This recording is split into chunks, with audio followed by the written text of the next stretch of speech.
हाँ दीदी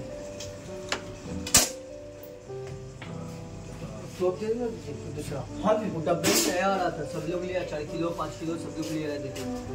अभी पूरा फ्रेश लाइट मार दो ना, अभी जैसे निकाला दीदी ऐसे रुको इतना छन्नी होता है क्या खराब नहीं होगा। घर पे रखो क्या ऐसे धूप पे? 20 साल रख दो जैसे के जैसे बाहर पकड़ दो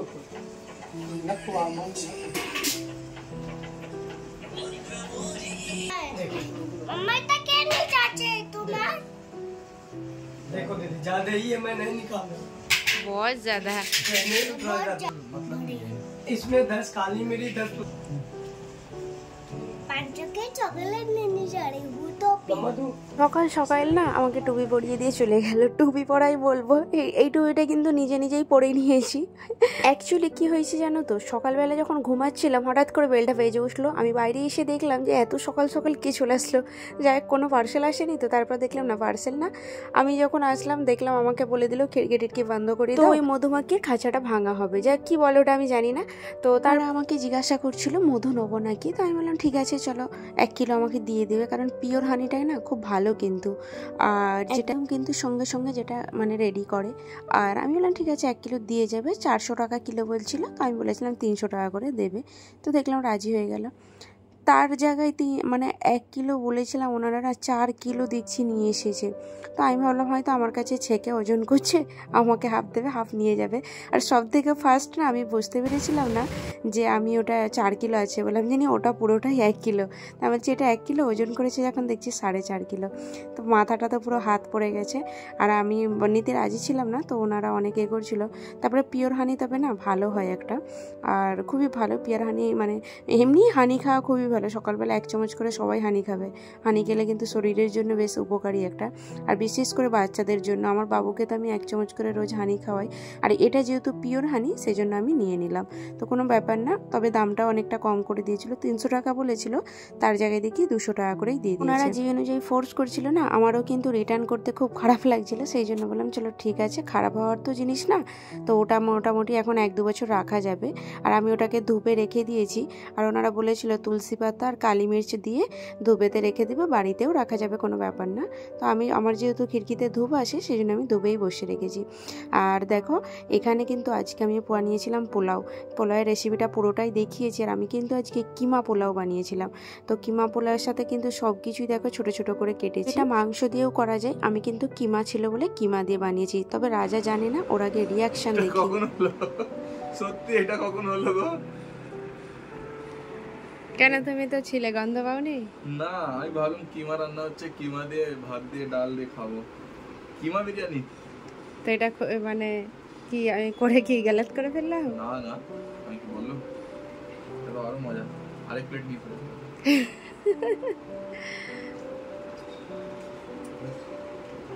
ডে বাই ডে বিরিয়ানি ভালো করতে লেগে সত্যি, আরো ভালো হচ্ছে। ওটা বিরিয়ানি না পোলাও? ওটাই পোলাও। অ্যাকচুয়ালি বিরিয়ানির গন্ধ পাবে, আমি 1 ফোঁটা তো মিঠা হাতে ঢেলেছিলাম। सच में সত্যি টেস্টি আছে। দেখে দাও দেখে দাও খেতে দাও।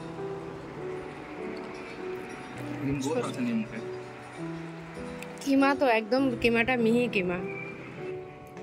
মামা ও মামা চলো এসো খানা খাবে। কি বানিয়েছি দেখো, বিরিয়ানি।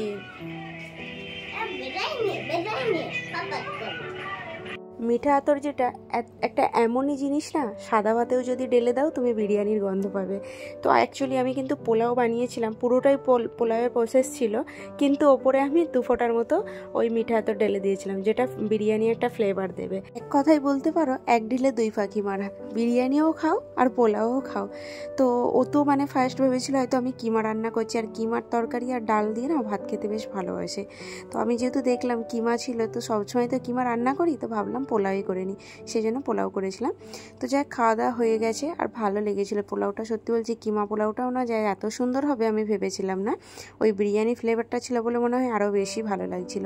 তো দেখো আমি কিন্তু এখন রেডি হব, তার আগে না আমার নাকটা এতটা খুজলি মানে চুলকাচ্ছিল কি বলবো। তো আমার না একটু হোয়াইট হেডসে প্রবলেম আছে নোজে, যেটা ব্ল্যাক হেডস হোয়াইট হেডস হয় না, তার একটু প্রবলেম আছে।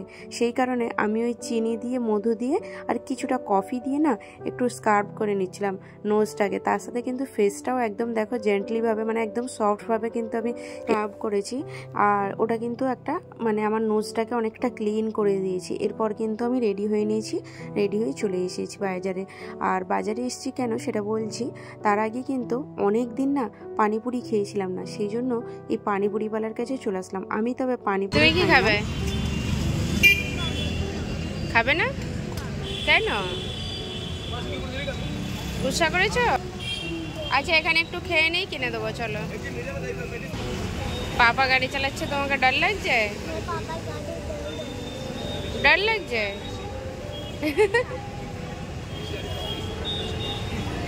মাম্মা চালালে ডর লাগবে না? হ্যাঁ। তো এখন ভয় লাগছে, পাপা গাড়ি চালাচ্ছে, আমাকে গাড়ি চালাতে হবে। ভাবো ওর পাপার থেকে ও আমাকে বেশি ভরসা করছে, আমি গাড়ি চালিয়ে ওকে নিয়ে যাবো। তবে আমি যে নিয়ে যাইনি সেটা না, এখন কিন্তু ও রাগেতে এই কথাটা বলছে। কি হয়েছে জানো তো, ও খিলোনার দোকান দেখেছিল, ওকে আগে খিলোনা কিনে দিতে হবে। তোর পাপা বললো আগে পানিপুরিটা খেয়ে আসি তারপর নেবো, সেই জন্য ওর এত রাগ হয়েছে এখন দেখো না। তো পানিপুরি খেতে এসে ওকে দইপুরি আমি খাই, আমি কিন্তু পানিপুরি পছন্দ করি না। এই যে দইপুরি দেখেই না দেখো ওটা লোভনীয় লাগছিল, খেতেও কিন্তু ততটাই টেস্টি হয়। আমি কিন্তু পানিপুরি দইপুরি কিছুই পছন্দ করতাম না, কিন্তু এই আঙ্কেলটার কাছ থেকে যতদিন আমি মানে দইপুরি ফার্স্ট টাইম খেয়েছিলাম, আমি তখন থেকেই না দইপুরি খাওয়া ধরেছি। তারপরে আমি দু এক জায়গায় খেয়েছিলাম, কিন্তু এত বাজে না, তখন আবার মনে হচ্ছিল দইপুরি ছেড়ে দেবো। তবে এনার পরে আরেকজনের হাতের ভালো লেগেছিল, সেটা হচ্ছে আমাদের শ্বশুরবাড়ি বারুইপুরের একজনের কাছে, মানে বারুইপুর মার্কেটে। তো সেখানেরটাও বেশ দেখেছিলাম, বেশ ভালো লেগেছিল খেতে। এনার এই দইপুরিটাও মুখে লেগে থাকার মতো। তবে এক প্লেট তার আগে আমরা পানিপুরিও খেয়েছিলাম। আমি পানিপুরি পছন্দ করি না, রাজা খেয়েছিল, আমি জাস্ট একটা নিয়েছিলাম। তো ওখান থেকে চলে এসেছি এখানে ডক্টরের পাশে। বাপরে বাপ, লাইন দেখেছো ডক্টরের? তো ওই মনে হয় 70-80 জনের পর আমার নাম্বার আসবে। তো যাক, এই পাশেও যে দুটো ডক্টর আছে দেখো সামনে লেফট রাইটে, তো এনারাও কিন্তু সেম স্কিন ডক্টর। তো এনাদের কাছে দেখছি একটা পেশেন্ট, কিন্তু মাঝখানে যে ডক্টরটা আছে ওনার ডিগ্রিটা বেশি। তো আমি সেই জন্য দেখলাম রাজা এখানে যখন নাম লিখিয়ে দিয়ে আসলো তখন সময়টায় 8টা বাজে, আমাদের নাম্বার ছিল 9:30। তো আমি যখন 9:30টার সময় এসে দেখেছি তখনও হয় না, মানে তখন বলছে 30 জনের পর। সেই জন্য আমি বীজখানে যে ডক্টরের মানে চেম্বারটা ছিল ওনার কাছে দেখালাম। তো ওনার ডিগ্রিটাও দেখছি বেশি, সেই জন্য আমি ভাবলাম যে ভিড় মানে পেশেন্ট তবে নেই দেখছি। তো আমি বললাম পেশেন্ট নেই তো কী হয়েছে, চলো আমি পেশেন্ট হয় এখানে। যার কাছে আমি নাম লিখিয়েছিলাম ওই ডক্টরটা একটা কিন্তু খুব ফেমাস নাম আছে, যার কারণে এত ভিড়। কিন্তু এনাদের কি আমি ঠিক জানি না, তবে আমি ভাবলাম চলো একবার ভরসা করে দেখতেই পারি। ভরসা করে কিন্তু কোনো আমার ক্ষতি হয়নি, ভালোই হয়েছে। ডক্টরের বিহেভিয়ার এত ভালোই ছিল, আর উনি ছিল লেডিস ডক্টর, আর আমি যার কাছে নাম লিখিয়েছিলাম উনি ছিল জেন্টস সন্দীপ স্যার। তো যাই হোক, ওনার না সত্যি বলো মানে যে ডক্টরকে আমি দেখালাম বিহেভিয়ারটা এত ভালো লেগেছে আমার। তো বিহেভিয়ারটা আমার কাছে প্রচুর একটা ম্যাটার করে, আমার অ্যাটিটিউড যে দেখায় আমার একদমই কিন্তু ভালো লাগে না। তো এনার আমি মানে ভালো লেগেছে খুব বিহেভিয়ারটা। তাহলে চলো ভিডিওটা আজকের মতো আমি এখানেই শেষ করলাম। কেমন লাগলো